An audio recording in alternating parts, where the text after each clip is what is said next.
haddaan 18 May sanadka xustaan qurban maahe dalkii haddaan ku xustaan haddiinan oohin ku xusin oohin meeshaan ka taabtay iska mayra idinka wada ooyaya haddaan bisha 18 gaarin reerkaygii waxay qaadan layihiin oo ay la yaaban yihiin wiil yar oo hawiye oo iska soo sharaxay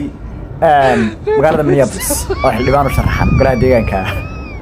sidee buu soo sharaxay bay taagan yihiin waxay u arkaan boqof hawiye oo iska soo sharaxay magaalada Garowe ama qabri bayax ama magaalada la oran jiray Jigjiga ama bay u arkaan gobolka rasuulka ilmaade real horta ninkaas waxa la tartamaya sidaan maqlay naag cadaan ah la tartamaya وانا قف صوماليا وحضانها هذا فالتكون وانا قد حيا ريرها لكن انا waxaan ku talin lahaa codkina sadaqaysta billahi alaykum sadaqada bixiya oo codkina sadaqaysta oo Soomaalinimada ku qaata halka mid iska siiya hawiyada waxa dilaya daarad ka soo muuqo 12 xildhibaan ka soo baxay magaalada markaas iyagu markii la ordaya nagu daara anaguna aanu ka muuqano digis daaradkina waa bayaabeen warsabay suurto ku taagayeen ilmaada reer markaa ku qaata way barayaya waxaan arkay hawiye kuma daharaadaya Minnesota dooni mayno daaro console bay raadinayaan golo deegaan inay ka noqdaan Minneapolis xaafada tumnaad hawiye oo dhageysta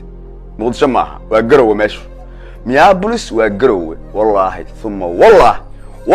thumma wallahi bina kada dhaweynaysa hawiyo maxaa horta xildhibaan iyo senator qurbaha ka noqotaan wiilka hawiye markuu qurbaha soo galo kabar yar wuxuu dhiganayaa meel intuu dhigto wuxuushumow iyo leefleefow iyo bandhabow iyo isdhuqdhuuqow gadaya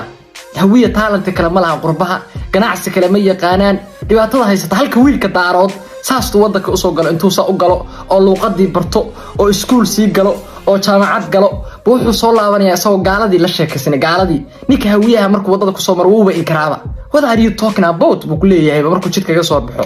marka maxaa walaalayaal horta xildhibaan noqotaan soo dhaafa bandhabowgan iyo waxa shushumowga aan gadaysaan soo dhaafa nacla sheedaan ku yaal anu waa runta idin sheegayay meesha Minneapolis la yiraahdo oo la leeyahay waa ka mudaharaada saana war xataa ma jeerteen ma wallahi waa xira Maxamed Suleymaan waa ana runta idin sheegay Umar iyo Ciise Cismaan baa la isugu qabtaa ma jeerteenkii waa isku kala qaybiyay Mareykanka nimankii reer biciidiyaan waxay dhoobay halkaas ee Texas nimankii ugaar Suleymaan baa waxay joogaan halkaas iyo Ohio kuwii kale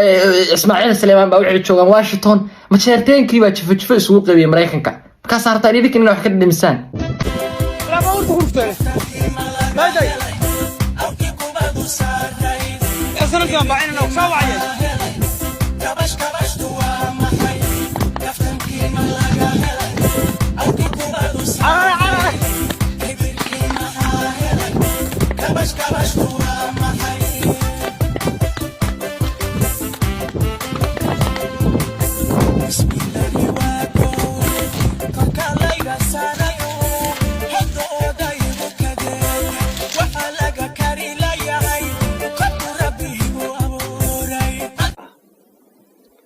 marka ay dibooteen in hagraday ka dayrshay dugsi looga leexdaan dabageli aqaana